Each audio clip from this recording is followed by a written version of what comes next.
வணக்கம். எடப்பாடி பழனிசாமி ரொம்ப ஜரூராக இருக்கிறாரு. 25 எம்எல்ஏக்கள் தாவேகாவுக்கு ஆதரவாக வந்து வாக்கு போட்டிருக்காங்க. நம்பிக்கை வாக்கெடுப்பின் முதல்ல வாக்கு போடாதீங்க அப்படின்னு சொல்லி எடப்பாடி பழனிசாமி அவர் தலைமையில் இருக்கிற கொறடா கிருஷ்ணமூர்த்தி சொன்ன பிறகும் பார்த்தீங்கன்னா தாவேகாவை ஆதரித்து அவங்க போட்டாங்க. அதனால் அவங்க மேலே வந்து பதவி நீக்கம் பண்ணணும் அப்படின்னு சொல்லிட்டு சபாநாயகர், ஆளுநர் இவங்களெல்லாம் சந்தித்து மனு கொடுத்துக்கிட்டே இருக்கிறார். அதே போல் எஸ்பி வேலுமணி தரப்பு என்ன செய்கிறாங்க அப்படின்னா, பொதுக்குழு செயற்குழுவை கூட்டி நம்ம தோல்விக்கான காரணம் என்ன அப்படின்னு சொல்லி ஆராயணும். பொதுக்குழு செயற்குழு கூட்டுறாங்க அப்படின்னா கண்டிப்பாக வந்து எடப்பாடி பழனிசாமிக்கு எதிரான ஒரு தீர்மானம் போடுவாங்க. தலைமை மாற்றுறது கூட வாய்ப்புகள் இருக்குது. அதனால் எடப்பாடி பழனிசாமி என்ன செஞ்சார், எஸ்பி வேலுமணி தரப்பு வந்து உங்கள்கிட்ட கையெழுத்து கேட்டால் நீங்கள் போடாதீங்க, பொதுக்குழு செயற்குழு உறுப்பினர்களுக்கு மாவட்ட செயலர்களும் போடாதீங்க அப்படிங்கிற மாதிரி அவர் உத்தரவு போட்டார். கேபி முனுசாமியும் அதை வந்து சொன்னார். ஆனாலும் பார்த்தீங்கன்னா ஒரு 1800 பொதுக்குழு செயற்குழு உறுப்பினர்கள் இருக்காங்க அப்படின்னா இவங்கள்ட்ட கிட்டத்தட்ட ஒரு 1000 பேருக்கு மேலே வந்து எஸ்பி வேலுமணி, சிவி சண்முகம் தரப்பு வந்து கையெழுத்து வாங்கிட்டாங்க அப்படிங்கிற மாதிரி இருக்குது. கண்டிப்பாக இது வந்து இன்னும் ஒரு கொஞ்ச நாளைக்குள்ளேயே, ஒரு வாரத்துக்குள்ளேயே மிகப்பெரிய அளவில் ஒரு போராட்டம் இருக்குது அப்படிங்கிற மாதிரி சொல்கிறாங்க. பொதுச் செயலாளர் எடப்பாடி பழனிசாமி ஆதரவாளர்களுக்கும் எஸ்பி வேலுமணி ஆதரவாளர்களுக்கும் இடையே ஒரு பெரிய ஒரு பிளவு இருக்குது அதிமுகவில் அப்படிங்கிற மாதிரி சொல்கிறாங்க.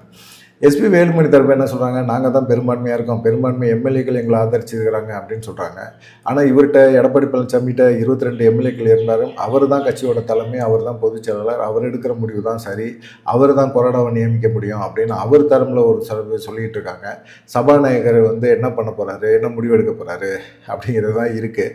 சபாநாயகர் கொஞ்சம் அப்படியே காலதாமதம் பண்ணுவார் அப்படிங்கிறனால, ஏன்னா இவங்க 25 பேர் தாவேக ஆதரிச்சிருக்காங்கல்ல, இப்போ இந்த பிரச்சனை முடிஞ்சால் தான் இவங்களுக்கு அமைச்சர் பதவி கொடுக்க முடியும். தாவேகாவில் வந்து அதிமுகவில் எஸ்பி வேலுமணி தரப்புக்கு ஒரு 8 பேருக்கு அமைச்சர் பதவி கொடுக்கலான்னு இருக்காங்க. அப்படி கொடுக்கணும்னா கண்டிப்பாக அவங்க வந்து என்ன செய்யணும், இந்த பிரச்சனையை அவங்க முடிக்கணும்னா சபாநாயகர் கையில் இருக்குது.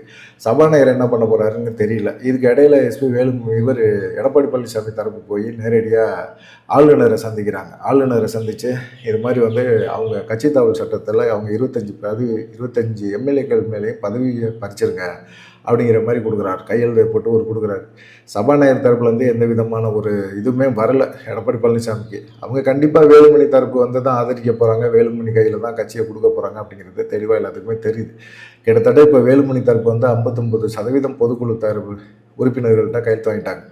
5ல் 1 பங்கு கையெழுத்து வாங்கினாலே போதும், பொதுக்குழு கூட்டி தான் ஆகணும் அப்படிங்கிற ஒரு சூழ்நிலை இருக்கும்போது 59% பேர்கிட்ட பொதுக்குழுவில் வந்து கையெழுத்து வாங்கியிருக்காரு. அப்படிங்கும்போது என்ன நடக்க போகுது அப்படின்னு ஒரு பரபரப்பு இருந்துகிட்டே தொத்திக்கிட்டே இருக்குது. என்ன பண்ண போகிறாங்க அப்படிங்கிற ஒரு கொஸ்டின் இருந்துகிட்டே இருக்குது. எடப்பாடி பழனிசாமிக்கு எதிரான ஒரு கண்டிப்பான ஒரு நடவடிக்கை இருக்கும் அப்படிங்கிற மாதிரி சொல்கிறாங்க.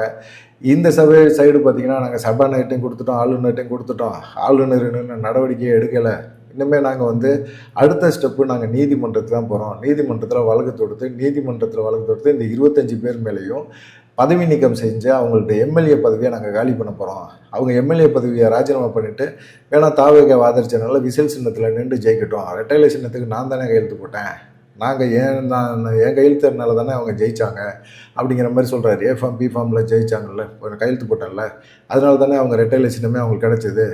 ரெட்டைலை சின்னத்தில் ஜெயிச்சுட்டு பொதுச்செயலாளர் சொல்கிறத கேட்காம அவங்க எப்படி தாவேகாவை போய் ஆதரிக்கலாம் அப்படிங்கிற மாதிரி ஒரு கொஸ்டினை அவர் ரைஸ் பண்ணுறாரு. நீதிமன்றம் போனாலும் எடப்பாடி பழனிசாமிக்கு பல சிக்கல்கள் இருக்குது. தொடர்ந்து பார்த்திங்கன்னா அவர் கட்சியை நடத்துகிற மாதிரி ஒரு எண்ணமே இல்லை. கட்சியில் வந்து பிரச்சனைகள் தொடர்ந்து பிரச்சனைகளாகவே இருந்துக்கிட்டே ஓடிக்கிட்டே இருக்குது.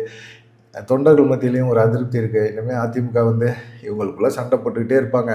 இப்போ எஸ்பி வேலுமணி, சிவி சண்முகம் இவங்கள்ட்ட இருந்து மாவட்ட செயலரை பறித்து வேறு கொடுத்துருக்காரு. கட்சிக்குள்ளே பிரச்சனையை அதிகப்படுத்திக்கிட்டே போகிறாரு எடப்பாடி பழனிசாமி. சமாதானப்படுத்தி ஒரு நிலையான ஒரு இதுக்கு எடுக்க மாட்டேங்கிறாரு அப்படிங்கிற ஒரு கோபம் வந்து அவங்களுக்கு கிடச்சிருக்கு. இப்போ எடப்பாடி தரப்பு ஆளுநர் சந்திக்கவும் விரும்பலை, அவங்களுடைய கோரிக்கைகளையும் ஏற்றுக்க முடியல. இப்போ நீதிமன்றத்துக்கு போகலாம் அப்படிங்கிற மாதிரி இருக்குது. நீதிமன்றத்தில் போய் 25 எம்எல்ஏக்கள் மேலே 2 நாளைக்குள்ளே எந்த நடவடிக்கையாவது எடுக்கலை அப்படின்னா நீதிமன்றத்துக்கு போகிறதுக்கான வாய்ப்புகள் அதிகமாக இருக்குது. நீதிமன்றத்துக்கு போகிறாரு அப்படின்னு சொல்கிறாங்க.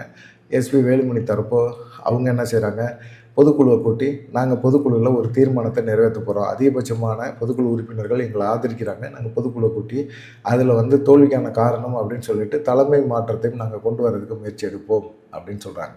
உங்களுடைய கருத்து என்ன அப்படிங்கிறதை மறக்காமல் கமெண்ட் பண்ணுங்கள். யார் வெற்றி பெறுவா, யார் தலைமை மாற்றம் கண்டிப்பாக இருக்குமா, இந்த ஓபிஎஸ் போலையோ அவர் வந்து சிவி சண்முகத்தையும் எஸ்பி வேலுமணி, விஜயபாஸ்கரை இவர் நினைக்க வேணாம். கண்டிப்பாக இவங்களுக்கு கையில் வந்து ஏகப்பட்ட பொதுக்குழு செயற்குழு உறுப்பினர் இருக்காங்க அப்படின்னு சொல்கிறாங்க.